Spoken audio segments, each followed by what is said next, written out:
Pan India star Prabhas సినిమా release అవుతుందంటే కొత్త రికార్డులు క్రియేట్ అవుతున్నట్టే. Budget, business, OTT, opening, advance booking ఇలా సరికొత్త రికార్డులు సెట్ చేయడం ప్రభాస్కు మాత్రమే సాధ్యం. ప్రస్తుతం రిలీజ్కు రెడీ అవుతున్న కల్కి రిలీజ్కి ముందే సరికొత్త రికార్డులు సృష్టిస్తున్నాయి.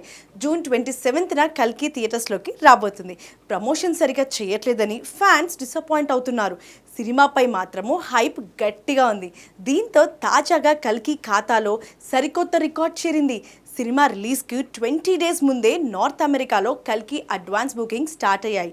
దీంతో బుకింగ్ విషయంలో గతంలో ఏ ఇండియన్ సినిమాకు సాధ్యం కాని రికార్డు క్రియేట్ చేసింది కల్కి.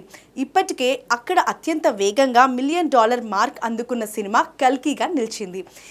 మరి ఇప్పుడు అత్యంత వేగంగా $2 మిలియన్ మార్క్ అందుకుని మరో రికార్డ్ క్రియేట్ చేసింది. సినిమా రిలీజ్కు 9 రోజులు మాత్రమే ఉండగానే ఫాస్టెస్ట్ $2 మిలియన్ మార్క్ టచ్ చేసిన సినిమాగా నిలిచింది కల్కి. దీంతో ఖచ్చితంగా ఈ సినిమా రిలీజ్ వరకు ఓవర్సీస్లో తన పేరెట్టి సరికొత్త రికార్డును సొంతం చేసుకుంటుందని చెప్తున్నారు. అలాగే ఇది 1000 కోట్ల సినిమాగా నిలుస్తుందని ట్రేడ్ వర్గాల అంచనా. ప్రస్తుతం కల్కి నుంచి రిలీజ్ అయిన భైరవ యాంథమ్ సాంగ్కు మంచి రెస్పాన్స్ వస్తుంది. పంజాబ్ స్టైల్లో ఉండే ఈ సాంగ్లో ప్రభాస్ లుక్ అదిరిపోయింది. ఈ సినిమాను నాగ్ అశ్విన్ ఎంతో ప్రతిష్టాత్మకంగా తెరకెక్కిస్తుండగా వైజయంతి మూవీస్ బ్యానర్పై అశ్విని దత్ భారీ బడ్జెట్తో నిర్మిస్తున్నారు. మరి కల్కి ఎలాంటి వండర్స్ క్రియేట్ చేస్తుందో చూడాలి.